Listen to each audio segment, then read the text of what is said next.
To be honest I am so proud कि मैं आपकी स्टूडेंट हूँ। बहुत बास शुक्रिया। टीचर्स जानते हैं कि कैसे पढ़ाना। I am a student my self.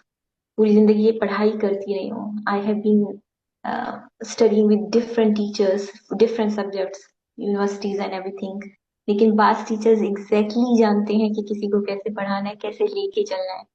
Her mindset का डिफरेंट माइंडसेट के स्टूडेंट्स होते हैं। आपको एग्जैक्टली exactly हर एक की नफ्सियात पता होती है कि कैसे लेके जाना है, किसकी कहाँ वीकनेस है, किसको कहाँ ट्रिगर करना है, कहाँ ज्यादा पढ़ाना है। और आपने नोटिस किया होगा कि मैंने बहुत इवॉल्व किया है। मैंने इवन वहां से कराची से ही किया था, यहाँ से ही किया था, अपने घर के पास से इंस्टीट्यूट से किया हुआ है। लेकिन जब आपके पास में आई हूँ मैंने इवॉल्व किया। मेरी वोकैब, मेरी ग्रामर, मेरा सेंटेंस स्ट्रक्चर, मेरा कॉन्फिडेंस, एक इंटेलिजेंस है आपके पढ़ाने के स्टाइल में। जिस तरह से आप well organise to the point, आप जानती हैं कि कहाँ से कैसे लेके चलना है। मैंने खुद में बहुत ज्यादा इम्प्रूवमेंट नोटिस की है, बहुत ज्यादा।